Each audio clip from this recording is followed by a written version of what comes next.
Anderson to Morgan to Dunn. Triple play.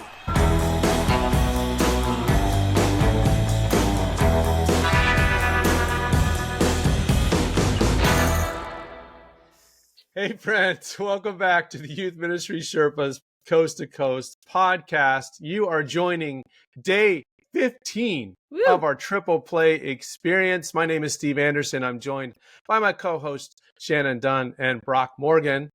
And we are youth pastors in Maryland and California, youth ministry with the windows down, proud members of the Download Youth Ministry family of podcasts. And our triple play experience, we are going through 21 straight days, having some fun, answering 3 quick questions. And it's been fun. You guys, how you doing? I like it. So good. 15 days in a row. Yes. Yes. Like, do we have a day job? What are we doing? What are we doing with our lives? That's a good question. That's a very good question. We decided for this episode to actually change clothes. Yeah, that's we were right. pretty sweaty after the 14th day. We needed to change. So anyway, let's get rolling for today's question. Top 3 things that we should do before any retreat. Yes. Oh, nice. Love that. Top 3 things we should do before any retreat. Shannon, and you have a confident look about you. I feel like you should go first. Well, camps and retreats are like my favorite thing in the world, honestly. Even though they're exhausting, I love them. I mean, besides, prepare your immune system well, I would say get your leaders together in a room for basically a mandatory leader meeting. I just think it's really important to prepare them well for camp for many reasons. One, often there's at churches I've been at, we've had harsher guidelines to just things like making sure you're not in a cabin alone with a student. We've had policies about don't sit on a student's bed, whatever, all those physical safety to protect yourself, protect the students kind of things. But expectations too for what it's really going to look like and feel like, setting the bar high for them, but also setting the bar at a realistic place of what it looks like, the exhaustion level and all of those things. And I think also bonding as a leadership team. I think going into camp, bonded as a team, knowing each other, knowing how to support each other. I often will give them each a goodie bag that has Band-Aids, but also candy and energy drinks or something like that. Just connecting together before camp, I think, is really important.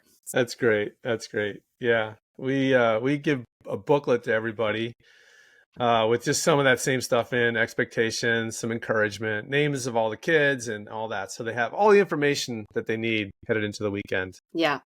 So they're prepared. Don't you hate when you give booklets to your leaders and then they don't bring them? Yeah. Well, that's why we send a digital version. And then I bring the paper copies with me. So, smart. Yes. Yeah, you got to do that because there's always, you're like, oh my gosh, where's your booklets? Oh, I left it in my trunk.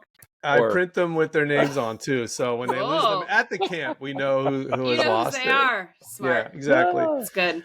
All right, Brock, how about you? 3 things we do before we leave for a retreat.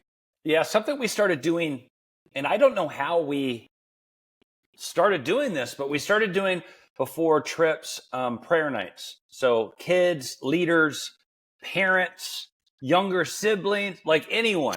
Anyone awesome. In the church can come. And we do old-fashioned prayer meetings. Literally, we're not singing. It's kids bring their prayer journals, their Bibles. It's and they pack it out. We'll meet, a lot of times we'll meet in someone's huge house and there could be even 100 people packed into this. Wow. And it's just powerful times of prayer. But we've also done it when I first came here, we would do a prayer meeting. We had 2 kids the first time we did it show up, and neither of them were signed up for camp. So that night it turned into a recruiting sesh, and they ended up both coming to camp. Awesome. I love it. It's turned into this amazing thing, and we've noticed that when we don't pray before camp corporately like that, I sense a difference. And especially night 1, Because if we're meeting 2-3 times before the retreat just to pray, get our hearts right, pray for one another, seek God, night one, it's like fire. Like we are all in. We are ready. There's no warm up.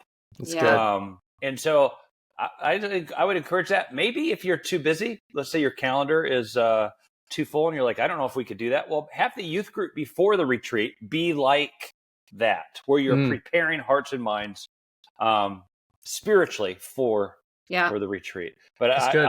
That's really good. Such a good tone. Aftershock. Sorry, guys. Oh, you had an aftershock. We're just experiencing earthquakes here in California. Coast to coast. Anyway. Maryland has tornadoes once in a while. It would be awesome if we were shaking and you were spinning at the same time. Oh my gosh. Yeah, that would not be cool. I don't think that'd be awesome, but whatever. It's 80 degrees and beautifully sunny today, so. Aw. Nice. Anyway, great on-ramp. Great on-ramp for your that's good. Camps and retreats. I love it. We actually take a little bit of time. We pray for each student by name, which I think is a good practice. It takes a while. Oh, yeah. But yeah. I'm going to go a lot less serious than that. Since those were really good, I'm just going to go shallow. I'm going to say, especially at my age, plan something fun for after the retreat. Plan your day off. Plan your day off. Make your tea time. Schedule the date to the vineyard with your spouse. Yes. Plan a hike in the mountains or the woods. Plan your day off. Give yourself something to kind of keep your sanity during the event. You're going to look forward to when it's after, when it's over. And yeah, it's like a little bit of adrenaline after that's a great idea. It also gives you kind of, I don't know if you guys have felt this. It's my age, but